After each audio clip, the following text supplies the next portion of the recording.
ఇప్పుడు వాళ్ళ అధినేత ఎట్లా ఉంటే వాళ్ళు అట్లానే మాట్లాడతారు. అధినేతకే మహిళలంటే గౌరవం లేదు, అధినేతకే మహిళల్ని చులకనగా చూస్తాడు. సొంత చెల్లినే నువ్వు రాజకీయాల్లో ఉండకూడదు అని భావించినటువంటి వ్యక్తి వేరే మహిళలు రాజకీయాల్లోకి వస్తే ఏ విధంగా రిసీవ్ చేసుకుంటాడనేటువంటిది మనం ఏం పెద్ద దాన్నేమి చాలా ఆశ్చర్యచకితులు అవ్వాల్సినటువంటి అవసరం లేదు. ఇది వాళ్ళ సంస్కృతి.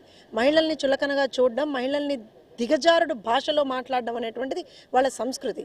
వాళ్ళకి సంబంధించినటువంటి సోషల్ మీడియా హ్యాండిల్స్లో కావచ్చు, సాక్షాత్తు వాళ్ళ ఎమ్మెల్యేలు ఎక్కడో కాదండి, మనం అందరం కూడా ఏమంటారు అని అంటే ఒక దేవాలయంలా భావించేటువంటి అసెంబ్లీనే వాళ్ళు ఆ రోజున భ్రష్టు పట్టించేశారు, కౌరవ సభగా చేసేశారు, మహిళల్ని అవమానించేసి.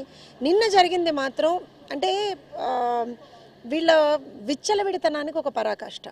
కూటమి ప్రభుత్వం దీన్ని చాలా సీరియస్గా తీసుకుందండి. ఎందుకనంటే మహిళల్ని అత్యంత గౌరవంగా చూడాల్సినటువంటి ఒక సంస్కృతి సంప్రదాయంలో పుట్టినటువంటి వాళ్ళం, బ్రతుకుతున్నటువంటి వాళ్ళం, ముఖ్యంగా తెలుగు సంస్కృతిలో ఆడబిడ్డల్ని మహిళల్ని మనం చాలా చాలా గౌరవంగా చూసుకుంటాం. కానీ ఇవాళ జగన్మోహన్ రెడ్డి అండ్ బ్యాచ్, నేను ఇక్కడ ప్రసన్న కుమార్ రెడ్డిని ఒకటినే అనట్లేదండి, జగన్మోహన్ రెడ్డి అండ్ బ్యాచ్ వాళ్ళకి మహిళల నాయకత్వం, మహిళలు ఆ రాజకీయాల్లో ముందరికి రావడం అనేటువంటిది వాళ్ళు జీర్ణించుకోలేనటువంటి ఒక అంశం. దానికి తప్పించి దేనికి కూడా మీరు ఒక విషయం గమనించండి. ప్రశాంతి రెడ్డి గారి గురించి అంత దిగజారుడు భాషలో వాళ్ళ పార్టీకి సంబంధించినటువంటి ఒక ఎక్స్ఎమ్మెల్యే మాట్లాడితే సిగ్గు లేకుండా జగన్మోహన్ రెడ్డి ఆ ఎక్స్ఎమ్మెల్యేకి ఫోన్ చేసి ఏమయ్యా బాగున్నావా, నీకు ఏమన్నా దెబ్బలు తగిలాయని అడుగుతాడా?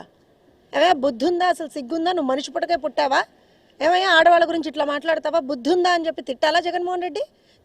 తిట్టకుండా ఏం చేస్తాడు? అయ్యా బాగున్నావా, బాగా మాట్లాడావు, షబ్బాష్ అంటాడా? సిగ్గుండాలి కదా. మనిషి పుట్టక పుట్టినవాడైతే ఇలాంటివి చేస్తాడా? ఇంకో విషయం, ఆయన అగైన్ నేనేమంటానంటే వాళ్ళ నుంచి మనం చాలా ఎక్కువ ఎక్స్పెక్ట్ చేస్తున్నామేమో అనిపిస్తుంది. ఎందుకంటే అమరావతి గురించి, అమరావతి మహిళల గురించి ఏ విధంగా అంటే మనమందరం మాట్లాడుకోకూడనటువంటి భాషలో ఎలా మాట్లాడారు వాళ్ళు, అలానే మహిళల పట్ల ఏ విధంగా వాళ్ళు విషం జిమ్ముతూ ఉంటారు, మహిళలకు సంబంధించినటువంటి నాయకత్వాన్ని వాళ్ళు ఏ రకంగా అనుక్షణం కూడా తొక్కాలని చూస్తారనేటువంటిది అనుక్షణం వాళ్ళు చేసేటువంటి వీటిల్లో బయటపడుతూనే ఉంది. దీని విషయం అయితే ఒకటే మేము చెప్తామండి, బేషరతుగా క్షమాపణ చెప్పాలి. అది కూడా ప్రసన్న కుమార్ రెడ్డి ఒక్కడే కాదు, జగన్మోహన్ రెడ్డి చెప్పాలి.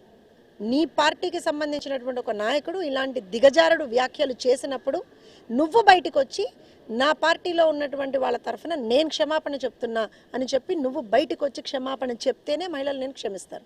లేకపోతే మాత్రం నాకు తెలిసి they face the worst of consequences అని అనిపిస్తాం.